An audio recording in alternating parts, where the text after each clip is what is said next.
Taoist Alchemy for Higher Consciousness with Master San Qing. Today, we're uncovering ancient secrets to elevate consciousness. Join us for a mind-expanding conversation with Master San Qing, an expert Taoist internal alchemy. Discover techniques like Neigong and Qigong to move your energy. Learn how these ancient practices merge with modern science like epigenetics and quantum physics, offering unique paths to higher awareness and profound self-development. Prepare to transform your well-being and explore the fascinating potential within. Welcome to the Wellness Driven Life Show, where you're about to go on a wellness-driven ride.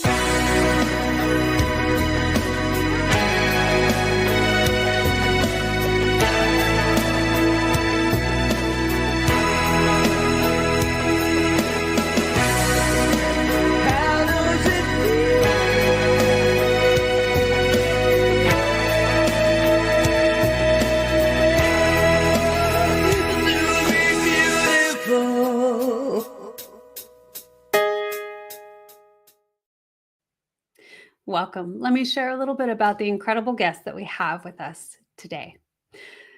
San Qing is a master in the internal alchemy of Taoism with over 30 years of practice.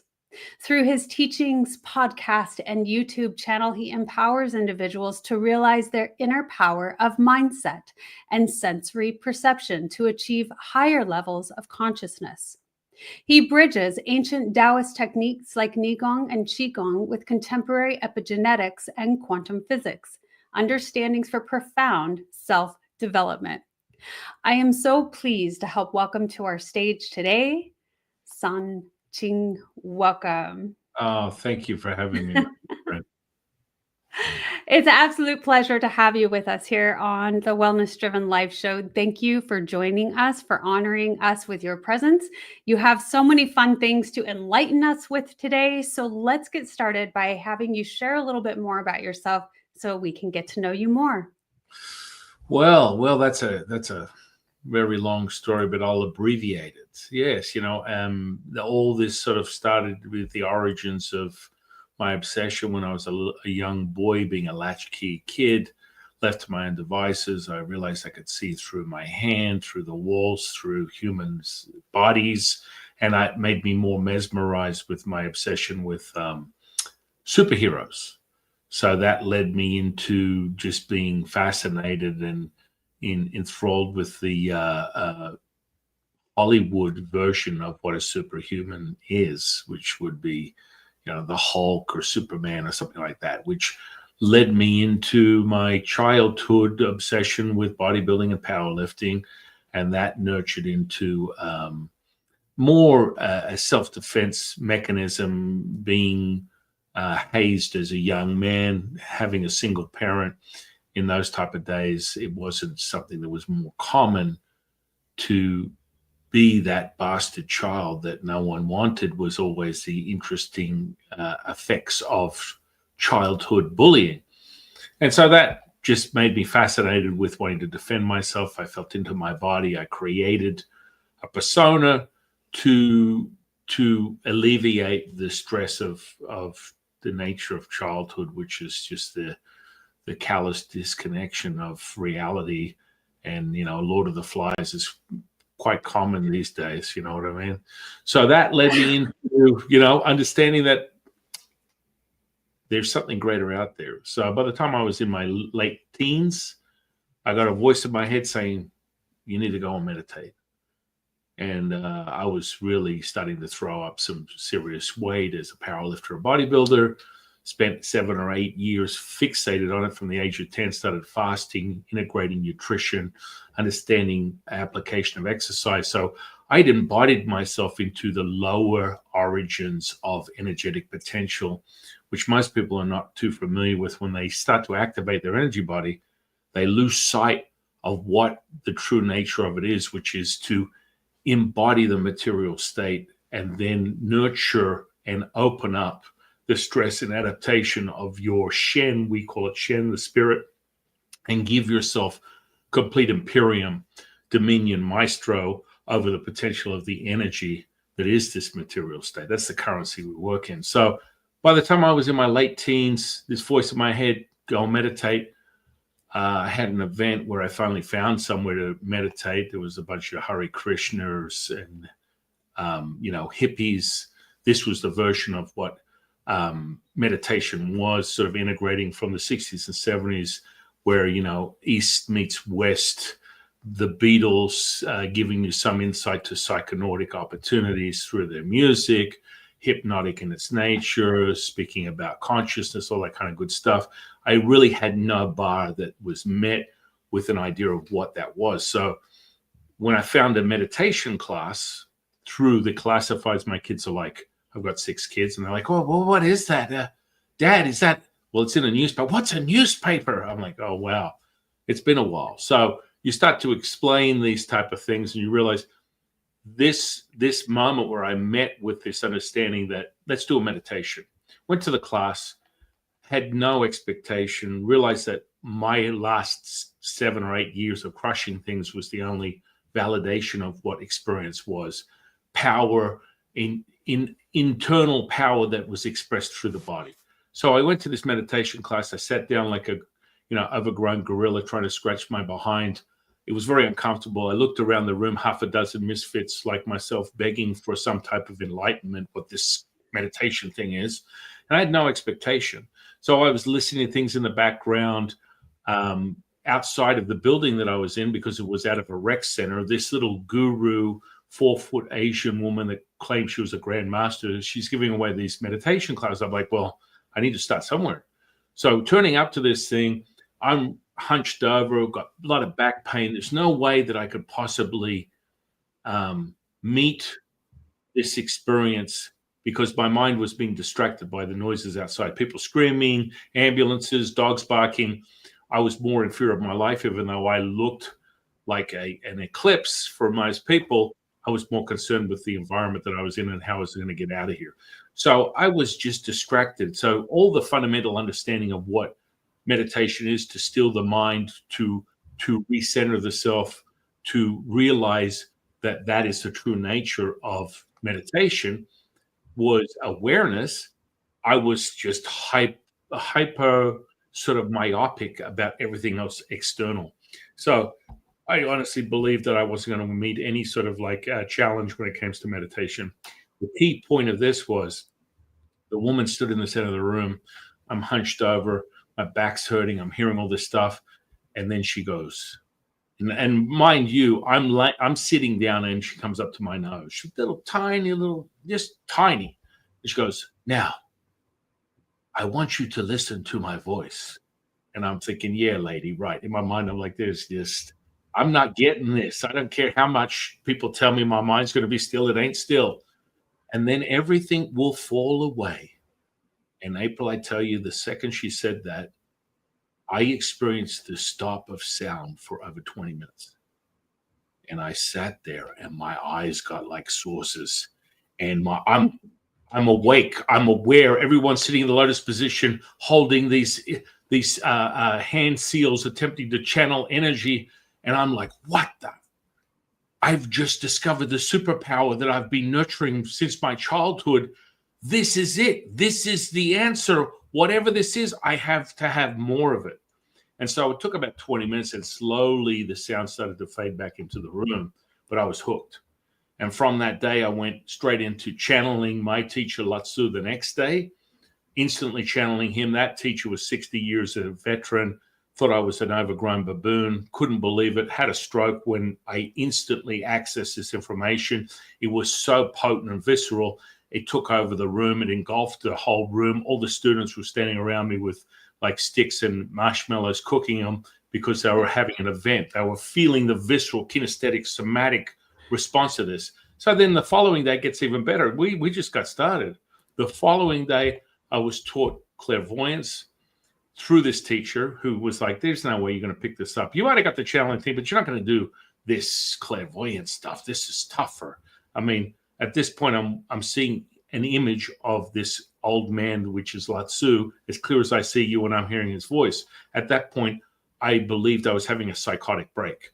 And I had avoided that my whole childhood because most of my friends were deeply divided and misled and misguided with their own recreation. So everyone outside of me, I had 20 friends that were obsessed with LSD, ecstasy, pot, drugs, all that kind of stuff. And I had nothing motivated me to want to partake in that.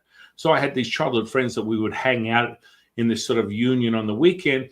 And finally, at the age of 15, I'd been sitting around reading muscle and fitness magazines, and they're like, listen, bro, if you don't start taking drugs, you're a buzzkill. You got to go. And I'm like, hang on, I've known each other since we were kids. Look, you're killing my will to live here. It's one or the other. And so at that point, I avoided the whole experience by leaving and going my own path, even though all my childhood friends were deeply embedded into this kind of lifestyle. By the time my late teens, I had 20 friends. 19 of them had unalived themselves, if you want to put it to you very nicely. And I had one friend left. And so my determination to make sure I never lost control of my mind, it was the most important aspect of my own journey, was having that power and potency over the direction of my mind. Little did I know the conditioning of exercise and everything else would set that to a whole nother pacing and leading throughout my whole life. And that led me into, I'll try anything once, which was my motto. So when I went to meditation, I had no expectation. As an overgrown ape, I was like, I've got nothing to lose. Let me try it. So when I did channeling, the vessel was open to the information and the potency of the energy. And ultimately, the spirit just exploded. It expanded into this, what we call the material state. So the following day, I learned clairvoyance. I read my teacher's aura, and little to my surprise, I found out that he was like ciphering the energy of the class and all the students, and this entity was going back and forth. A long story, but let's fast forward it because it's a short show. Bottom line is, I started clairvoyance. The following day, I experienced an instant healing, shrinking a woman's ankle from the size of a watermelon. It was sprained to completely back to normal, and she was standing on it in a couple of seconds, till finally I witnessed a physical healing where this woman literally had gangrenous flesh turn back to pink in color in about 40 minutes. So when I started seeing and hearing Latsu, I thought I'd lost my mind. Honestly, I thought I'd lost control of everything, which was the very opposite of what I wanted from my own passion and desire. Little did I know, as part of the conditioning, I spent 5 days in what people would call a dark night of the soul. Had every thought, every feeling, every emotion that preceded the physical healing I witnessed, which was beyond a miracle. And then we got off to the races, because by the third day of me experiencing the dark night of the soul, I was viscerally like revolting to a point where I'd see a naked body of a woman on the movie screens, and I'd throw up on the person in front of me. It was having that much of an effect. I was purging everything out of my body. So by the time I got to the end of that 5 days, I finally got hold of my teacher, because back in those days, it's a rotary phone. You're not a cell phone. You can't pick a cell phone up and go, hey, give me a heads up. I want to use the internet to find out what this was. My teacher had said, oh my goodness, I'm so excited for you. This is profound. This is something that people spend their whole lifetime looking for, this type of what we call a breaking. Now, spiritual mumbo jumbo and language these days would refer to this as some type of awakening, an awareness. And in any case, it led me straight into studying and becoming ordained in 2 lineages of Taoism. Went over to China. My name's carved into a monastery that's 1,800, 2,000, 3,000 years old. Yay. And here we are using the fundamentals. I helped understand through the teaching of Latsu on a second-by-second basis that I still have a relationship with. He's sitting right here. Nice to see you again. You never leave me. That's great. I'm not psychotically broken. I'm very conscious, very aware, very willing to witness this undulating experience that is the human integration of what we call spirit immortality, and we crystallize it into the material state through that symbiosis, materializes something that would be an impermanence and make it permanent. And so here we have it. Yay, I'm hanging out with my dear friend April here. And if we have any time left, I'd love to have a conversation about anything else. I hope I haven't consumed it. No, Master San, you have really given us the foundation of why you're here with us today, and all of those things that come along with it, all of those transitions that many of us experience, and most of us don't get all the way to some of those experiences that you've had until much later on in life. So this occurred for you very early on, and like you said, and here we are. I like how you mentioned that it was part of the conditioning, all of the things that you were experiencing. I mean, the most common phrase probably is the spiritual awakening, but it's all of that immense amount of energy that is awakening within the body and the soul, and the emergence of all of that, and the physical doesn't know what to do with that. And so what it does is it gets sick, or it doesn't understand, or it feels very confused. And so you had that experience very, very early. And you discussed so much of the aspects of what we normally go through when we're starting to evolve, right? It's going without the friends that we've had for so long. We're tearing apart from some of the things that we've known and coming into something new, but it's letting go of all of those things that no longer serve us and we're no longer aligned with. The frequencies are not vibing there any longer. And so what a beautiful way to explain everything. And I appreciate it. We'll move into our first commercial. And when we get back, we'll continue the conversation and move into what this has to do with epigenetics and quantum physics, etc., and how we can all benefit from these understandings. Stay tuned. Are you ready to take control of your ride to wellness? Rev up with Driven Living. Visit www.drivenliving.com and buckle up for a journey. Get exclusive access to our Wellness Driven Life Show guest portal, where you can dive deep into the minds of our esteemed guests. Sign up for our newsletter and get insider scoops on these distinguished personalities. It's like having a backstage pass to their life-changing wisdom. But that's not all. You'll also receive a free hug. You heard me right, a free hug. An enlightening ebook from the Driven Living team. Discover the science-backed benefits of hugging yourself. It's a fill-up for your wellness tank. Because at Driven Living, we believe in fueling your journey to wellness, both physically and psychologically. So what are you waiting for? Visit www.drivenliving.com today. Welcome back, everyone, here with Master San Qing. And you've given us your background story, which is just a fascinating aspect of who you are, what has brought you, the really beginning with the psychological aspects of childhood and being attracted to superheroes and wanting to buff up yourself in the physical aspect. Many of us go in that direction first, right? We really want to meet some sort of physical peace. We think that that's what's going to fix all of the things that we're feeling, all of those emotions. And then we find out that maybe that isn't just all of the puzzle. So you've really explained so much of what that was like for you in detail. And I really appreciate you giving us that background story of yourself. Can you share more now? What has it been like? I know that you've experienced many miraculous things.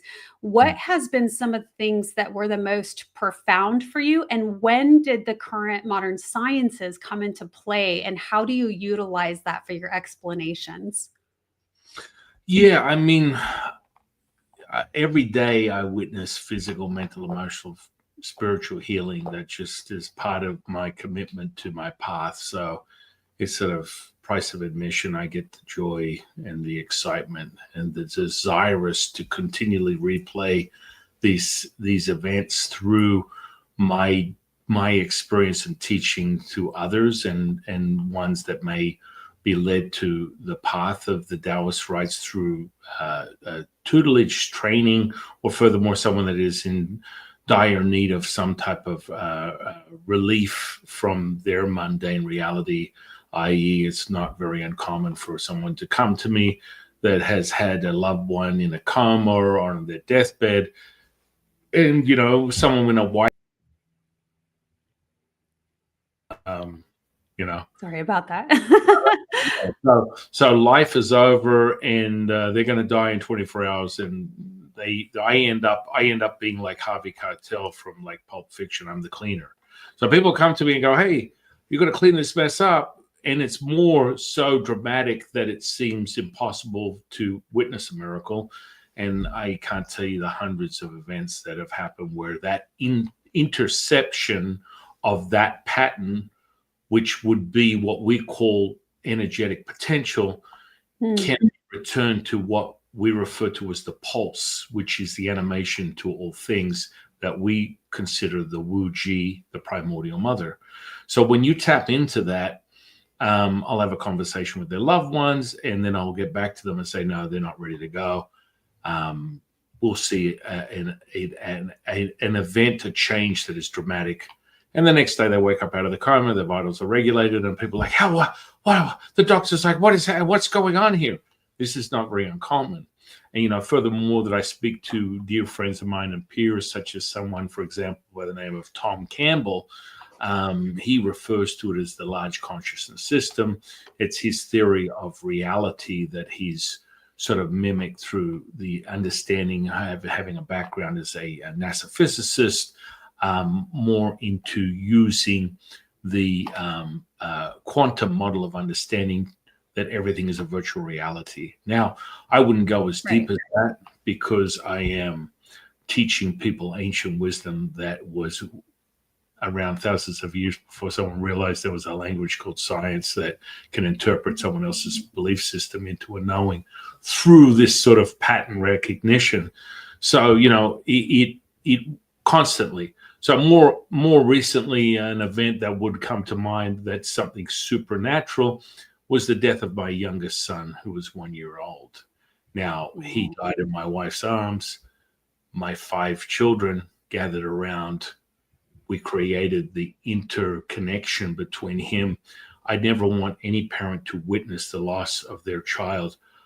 When things like this are present for me, people would consider me disconnected, uninvolved, and completely lifeless. But what happens is when you witness a physical, mental, emotional, spiritual healing, that requires now, what it does not require is you. So when people want to access resonance, you have to be conditioned to be able to access that as a repeatable experience. So during this, watching, and I have transitioned hundreds of people over my lifetime from their deathbed to a new awakening and return. This is a great celebratory moment. When it happened to my son, watching the life come out of his body and he's become lifeless, and absolutely the most, in retrospect, a disturbing moment for any parent. At the time, I was just in the present moment with my 5 kids who were in the present moment. And from him leaving, through the capture of that resonance and the cultivation of the practice I've taught my kids, we brought his spirit back into his body. And after 2 minutes, he was revitalized, like someone just got a massive hit of an adrenaline rush, and he came straight back into his body. Now, do I recommend that for any parent or anyone to witness the loss of life from anybody, let alone their own child? Absolutely not. Looking at it in retrospect, it was a devastating moment. At the time, no one even know that I experienced it, because the present moment is that potency. So miracles are miracles, and to this day, happy young boy playing, doing everything that he wants to do as physical state should be. Very not dead, very alive. But at the time, 2 minutes with no breath would lead you to believe to something more detrimental, which obviously looking at him now and all he can say to me is that Batman.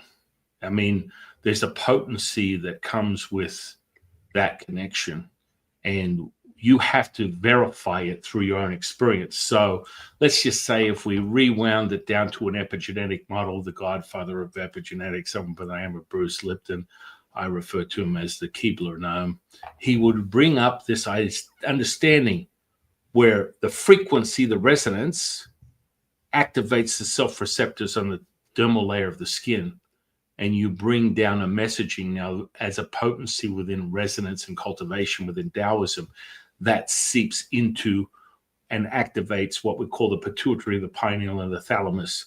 These are the three treasures within Taoism. They activate the alchemical fun factory that uses the culture medium that we call the blood to shuttle this very energy potential into whatever part of the body is necessary for completion and then rebirth, which is basically the understanding of any Taoist, is that life is a bellows. You are contracting and expanding at the same time. You're all things and nothing at the same time. And you are able to exhibit the potential, access what we call the pulse, which is the magnetism that is the primordial mother. This is never ending. So when you look at a crescendo to return effect of what is the animation, primordial mother is the animation to the consciousness. Consciousness is the animation to the spirit, which we call the Shen. Shen is the animation to the energy. Energy is the animation to the body.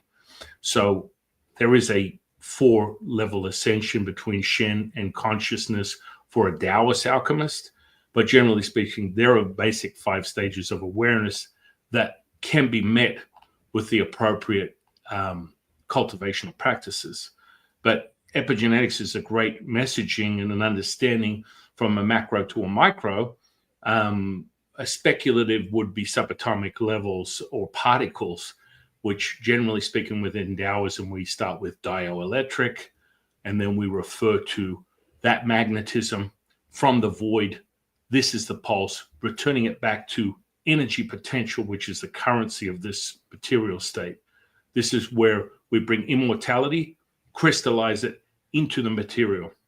And so the potential of yin and yang is energy potential. That is a wave.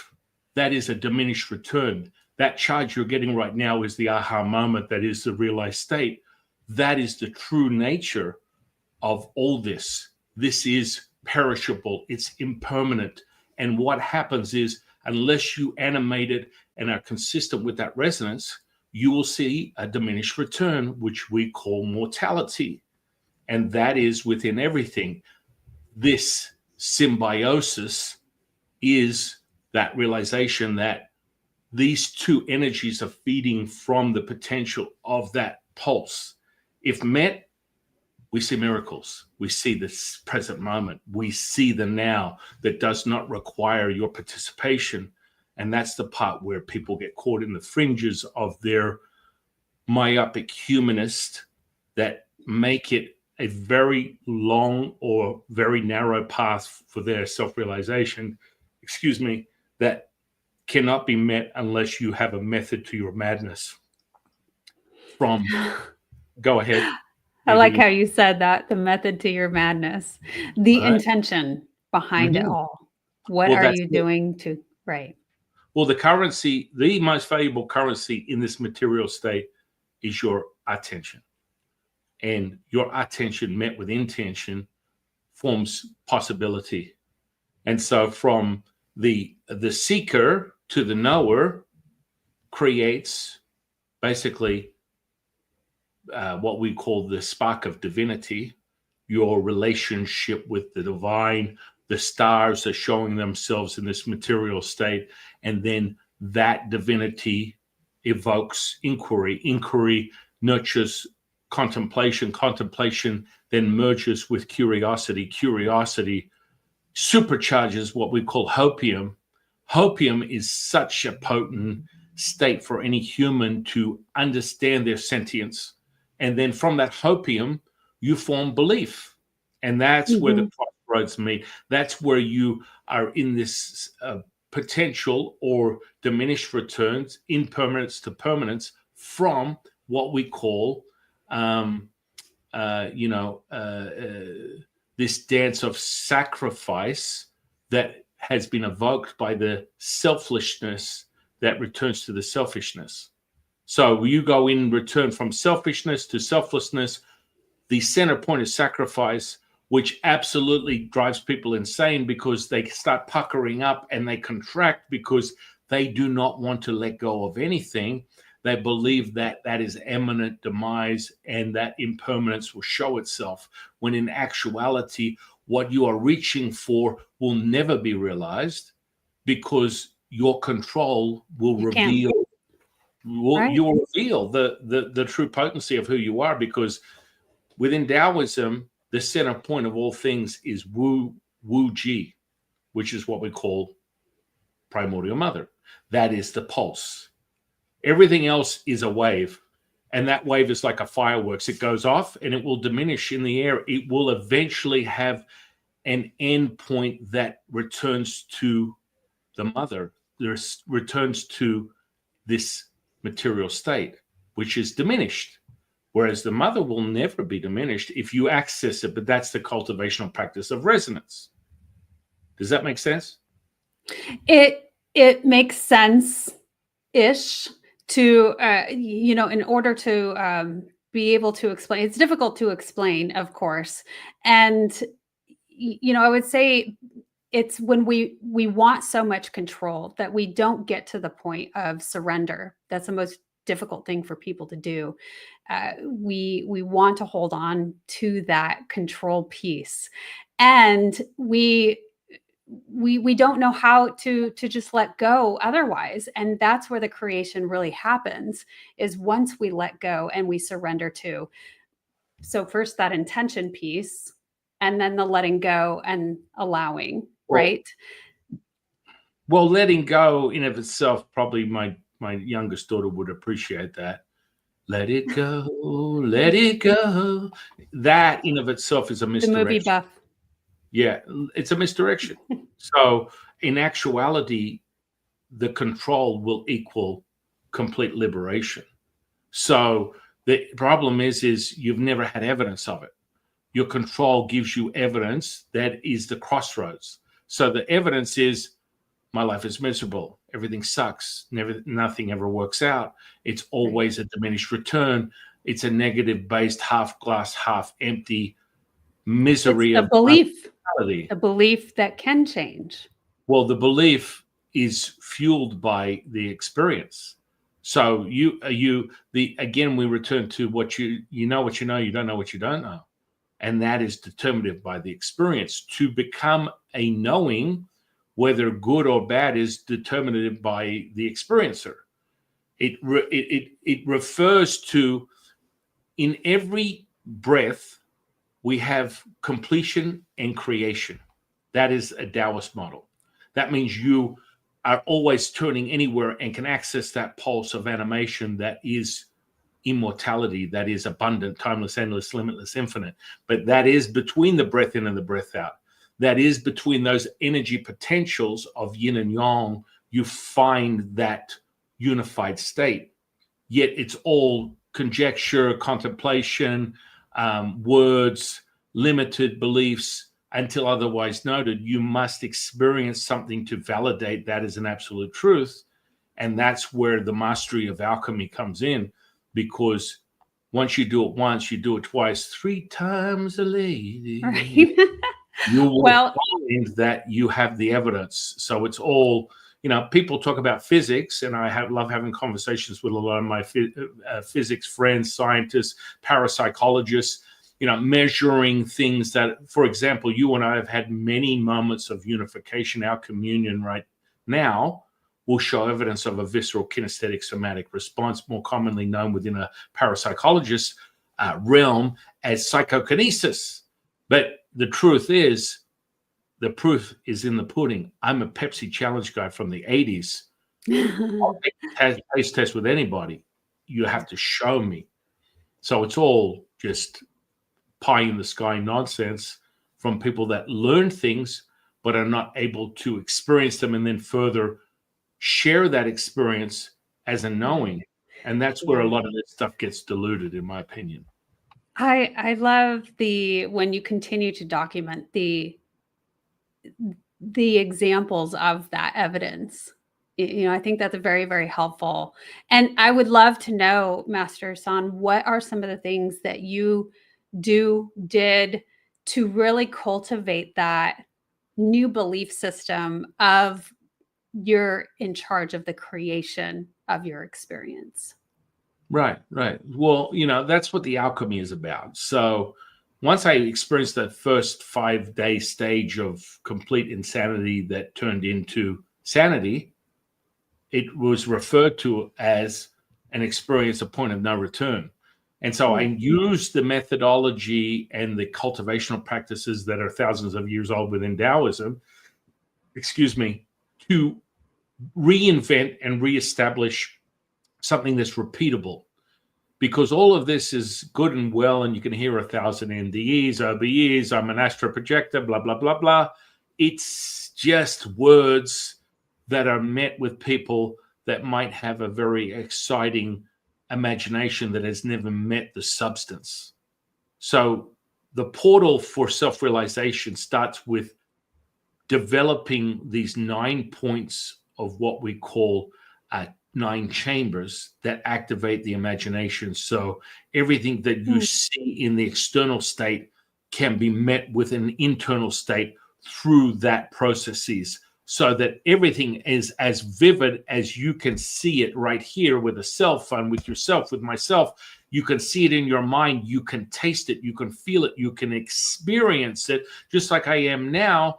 I may be talking with you, yet I'm experiencing traveling through the universe, meeting with stars, feeling the potency of planets as we speak. This is what some people refer to from your science-based understanding, multidimensional. This is what Neigong gives you evidence of. Neigong means internal power. Nidan means internal alchemy. And when you meet that alchemy with cultivational practices, you can experience it now.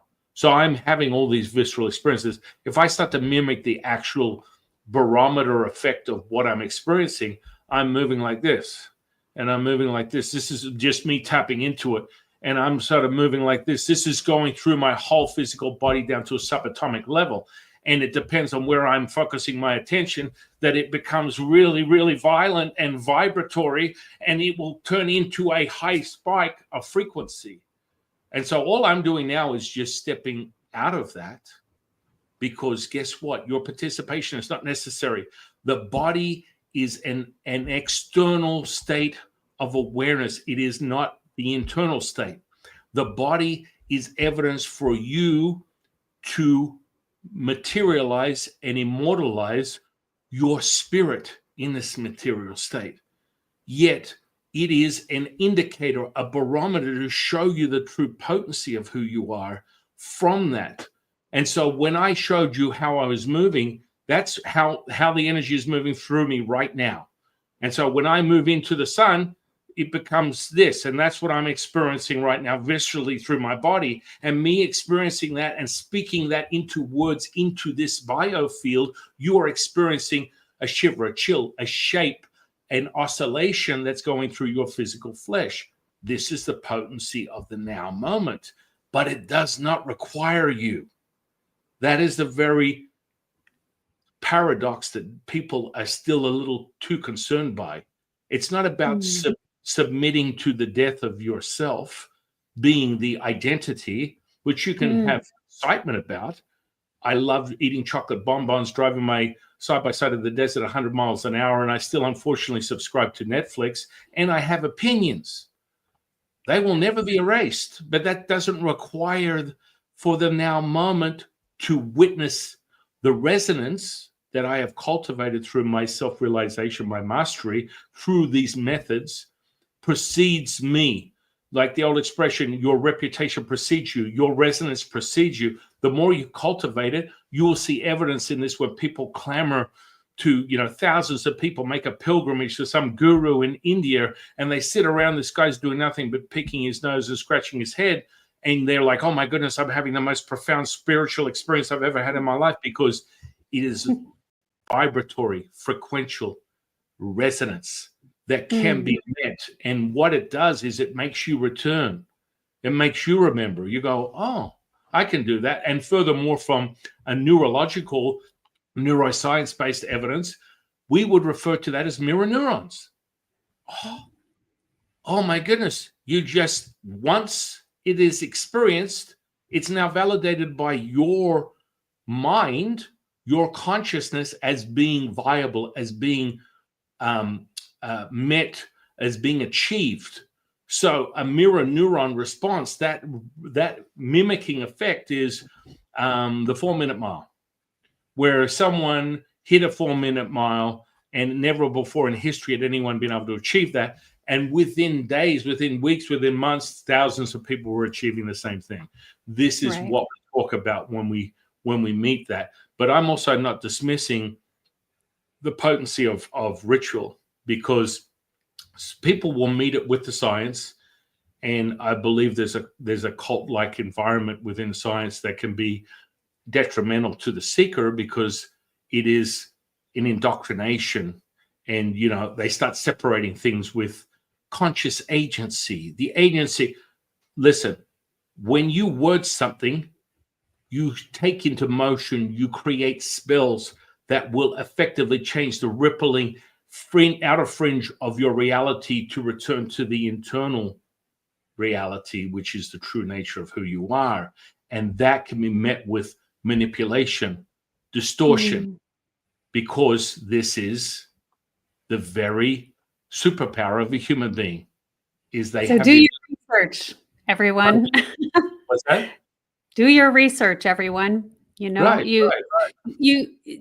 Master San, you have so much wisdom, and I want to make sure that everyone knows where to find you, because if you have been, that's so intrigued, as much as many people are when you listen to Master San, please find him at theway126.com. I've had it here displayed on the screen for those of you watching. And again, for those of you listening in, theway126.com, easy peasy. It is in the description below. Master San, you've been an incredible guest here with us on the show today. Thank you so much. Is there anything else you want to share with our audience? Sure. Look out for the Taoist Rice. It'll be linked within all my social media, and you can go and collect all different types of services, from personal training from myself, or furthermore, look into the books that I'm releasing, everything from what is titled The Return, which is immortalizing immortality, crystallizing it into the material state, and furthermore, a book on channeling, which is called The Whispers of the Universe. These two are fundamental foundational points of people's self-realization. If you want to understand alchemy and channeling, these are two go-to books. And furthermore, I want people to remember that potency, that pulse, is the animation of who you are. You already possess it. Just imagine, or know this to be true, do you even contemplate breath or the functioning of the blood pumping through your body? This is evidence of this material. This is evidence of this pulse, and it's happening right now. So when I say your participation is not required, that is the very hump that everyone needs to get over. The second you move out of the way, you will be self-realized. And listening to this conversation today can be your time to meet that resonance, meet or exceed that, and your wildest dreams can come true right here, right now. And I just want to thank you for sharing the time with me today. An absolute pleasure. I love the book Whispers from the Universe. That's beautifully said. And, oftentimes what it feels like, right? It's the whispers from the universe. It'll be a loud foghorn once I'm done with you, because that helps you decipher how to make your integrated connection with your higher self and all your collective teachers, and make it palpable and tangible, so the seeker can become the knower through this processes, through the book. So something to look forward to. That's awesome. Loud foghorn. Again, Master San, you've been an awesome guest. Thank you so much for gracing us with your presence here today. And thank you to our audience, because without you, this show wouldn't be possible. So goodbye for now, and we will see you next time.